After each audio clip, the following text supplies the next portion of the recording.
बिस्मिल्लाहिर्रहमानिर्रहीम अस्सलामु अलैकुम वरहमतुल्लाहि वबरकातुहू। नाज़रीन किराम, दुनिया में मुख्तलिफ़ तरह की जंगें चल रही हैं। एक बड़ी जंग गज़ा और इसराइल के दरमियान चल रही है जो 2 साल होने वाले हैं कि वो जंग अभी तक बंद नहीं हुई है, और उस जंग की वजह से शाम और इसराइल के दरमियान जंग छिड़ गई है। उस जंग की वजह से ईरान और इसराइल के दरमियान जंग छिड़ गई है, और उस जंग की वजह से यमन और इसराइल के दरमियान जंग छिड़ गई है। और यकीनन इस जंग की वजह से अब आने वाले दिनों में मज़ीद अरब मुल्क, यहाँ तक कि तुर्की, पाकिस्तान और दीगर मुल्क भी उस जंग का ईंधन बन सकते हैं। और इसी तरह से दुनिया एक बड़ी आलमी जंग, जिसे तीसरी आलमी जंग का नाम दिया जा रहा है, उसका निशाना भी बनने जा रही है। और ये जंग अमरीका, नेटो, यूरोप और चाइना, रशिया जैसे मुल्कों के बीच होने जा रही हैं। ये मैं आपको मुबालगा राई पर मबनी गुफ्तगू नहीं कर रहा हूँ, बल्कि यह हक़ाइक़ पर मबनी आपको हकीकत बता रहा हूँ।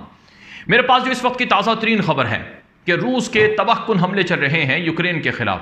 ये हमले ज़ाहिरन तो यूक्रेन के ख़िलाफ़ हैं, लेकिन रूस ये जंग लड़ रहा है नेटो और अमरीका के ख़िलाफ़। ताज़ा तरीन हमलों में रूस ने कोई 400 से ज़ायदे ड्रोन तैयारों से हमला कर दिया है यूक्रेन के ऊपर। और अगर बात की जाए पिछले 10 से 15 दिनों की, तो अब तक रूस ने यूक्रेन पर कम से कम 2500 से ज़्यादा ड्रोन तैयारे और मिसाइलों से हमला किया है, जिसमें दर्जनों यूक्रेनी शहरी और फौजी मारे गए हैं और ज़ख्मी हुए हैं। और यूक्रेन के तबाहकुन हमलों में अमरीका और नेटो जैसे मुल्क बिलबिला उठे हैं। चुनांचे ताज़ा तरीन एक खबर यह है कि अमरीकी सदर ट्रंप ने कहा है कि हम यूक्रेन को असलहा देंगे, यूक्रेन को अमरीकी साख्ता एयर डिफेंस सिस्टम देंगे, यानी थॉड और पैट्रियट मिसाइल सिस्टम, जिसकी मदद से यूक्रेन रूस के हमलों को नाकाम बनाने की कोशिश करेगा। अमेरिकी सदर ट्रंप ने यह भी कहा है कि हम टोमोहॉक जो मिसाइल हैं वो भी यूक्रेन को फराहम करेंगे, लेकिन मैं यूक्रेन के सदर से बात कर चुका हूं कि ये मिसाइल मॉस्को पर इस्तेमाल ना किए जाएं, यानी रूसी दारुल हुकूमत मॉस्को पर अमरीकी बमों का इस्तेमाल ना किया जाए। ज़ाहिरन ट्रंप ये यूक्रेन को हिदायत दे रहा है कि वो मॉस्को पर बमबारी ना करे, लेकिन दूसरे अल्फाज में मॉस्को पर भी हमले की इजाज़त दबे लफ्ज़ों में ट्रंप की तरफ से यूक्रेन को दी जा रही है। जब आप एक ऐसा हथियार देंगे जो मॉस्को को हिट कर सकता है, तो इसका मतलब यही है कि वो मॉस्को को हिट करने के लिए मिसाइल दी जा रहे हैं।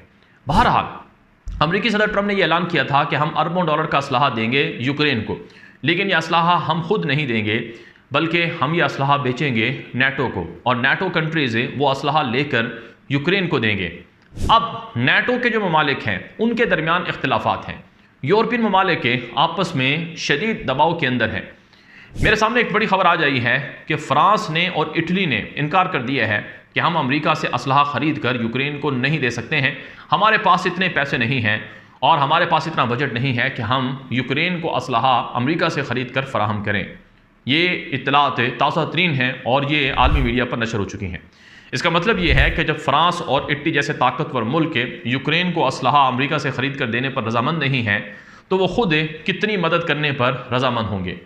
तो खुलासा ये है कि यूक्रेन ज़ाहिरन नेटो और यूरोप की हिमायत और पुशपनाही में लड़ रहा है, लेकिन आखिर कब तक यूक्रेन इसी तरह से लड़ता रहेगा?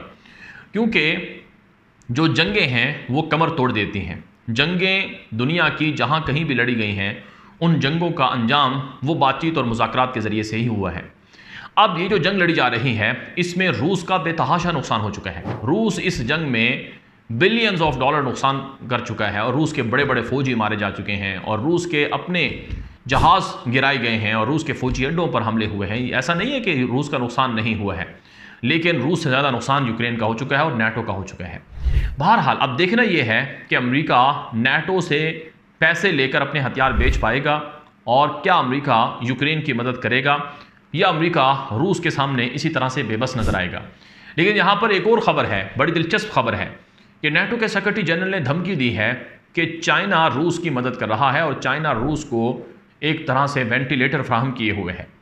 हमने जो पाबंदियाँ रूस के ख़िलाफ़ लगाई हैं, चाइना उनको बाईपास करता है। ना सिर्फ चाइना, बल्कि चाइना के साथ ब्रिक्स नेशन भी हैं, यानी बाकी ब्रिक्स के ममालिक हैं जो रूस के साथ तिजारत करते हैं और रूस का तेल खरीदते हैं, रूस से तिजारत करते हैं। तो चाइना को ख़ास तौर पर धमकी दी गई अमेरिका और नेटो की तरफ से कि अगर तुमने रूस से ताल्लुकात महदूद ना किए और पाबंदियों को बाईपास करना ना छोड़ा, तो तुम्हारे ऊपर सैंक्शन लगेंगी, तुम्हारे खिलाफ टैरिफ लगेगा। तो चाइना ने धमकी देते हुए कहा है कि तुमसे जो होता है वो कर लो, हम रूस का साथ नहीं छोड़ेंगे और रूस की हिमायत और मदद और ताउन जारी रखेंगे। याद रहे, रूस को इस लड़ाई में सबसे ज़्यादा जो मदद है वो चाइना फराहम कर रहा है।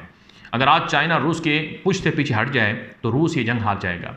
और फिर ये रूस जंग अपने लिए नहीं लड़ रहा है, ये जंग रूस चाइना के लिए भी लड़ रहा है। क्योंकि अगर आज रूस यूरोप के मुकाबले में, मगरब के मुकाबले में अगर आज रूस हार जाता है तो फिर अगला नंबर चाइना का है।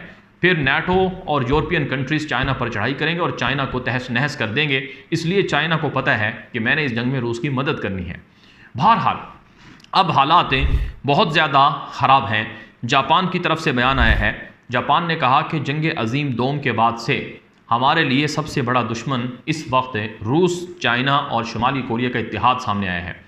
याद रहे, नॉर्थ कोरिया, शुमाली कोरिया रशिया को न सिर्फ असलहा दे रहा है बल्कि अपने फ़ौजी भी लड़ने के लिए दे रहा है।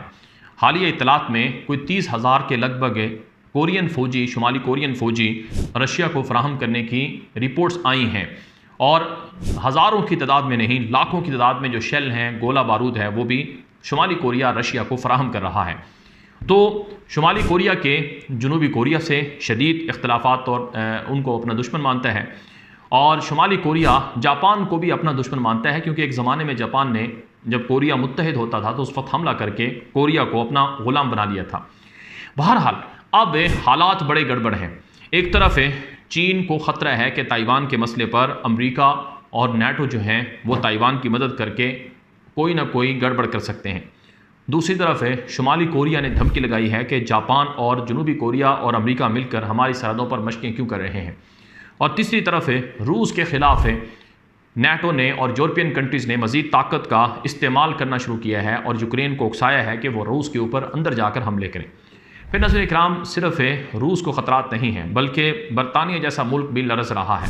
बरतानिया के अंदर ये ख़तरात पैदा हो चुके हैं कि अगर यूक्रेन हार गया तो फिर बरतानिया पर रूस हमला करेगा और यूरोप के दीगर मुल्कों को रूस कब्ज़ा कर लेगा, और माजी की तरह सोवियत यूनियन की तरह फिर से रूस यूरोपियन मुल्कों को सोवियत यूनियन का हिस्सा बना लेगा, ग्रेटर रशिया का, रशियन एम्पायर का हिस्सा बना लेगा।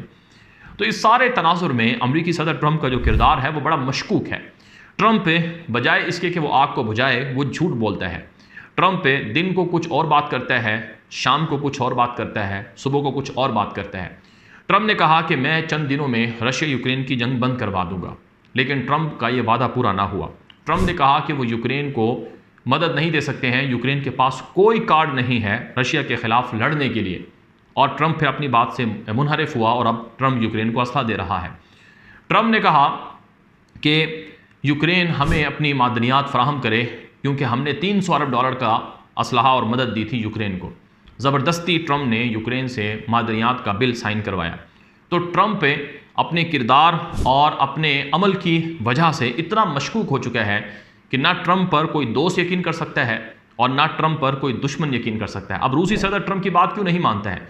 रूसी सदर ट्रंप को पता है, रूसी सदर व्लादिमीर पुतिन को पता है कि जो ट्रंप है ये अपनी बात पर कायम रहने वाला शख्स नहीं है। अगर मैंने जंगबंदी का ऐलान कर दिया तो नाटो को फ़ौरन यूक्रेन के अंदर शामिल कर लिया जाएगा, फिर नाटो फ़ौजें यूक्रेन के अंदर डिप्लॉय कर दी जाएंगी और ये महज बहाना हो सकता है। तो इसलिए ट्रंप ऐसा शख्स नहीं है कि जिसको अमेरिका का सदर और इतना ताकतवर सदर माना जाए कि उसकी बात पर कोई उसका दोस्त यकीन नहीं करता है तो दुश्मन कहाँ से यकीन करेंगे। और ट्रंप कहता है कि मुझे नोबल प्राइज़ दिया जाए। यही वजह है कि आप गज़ा की जंग को देख लें, ट्रंप ने गज़ा की जंग पर कितने झूठ बोले हैं और ट्रंप ने ईरान के साथ कितना झूठ बोला। कहा कि ईरान हमारे साथ डील करो, बातचीत करो तो हम तुम्हें रियायत दे देंगे। जब बातचीत चल रही थी तो ट्रंप ने इसराइल को कहा कि ठीक है तुम ईरान पर बमबारी कर दो। तो ऐसा शख्स जो है वो काबिल एतमाद नहीं है।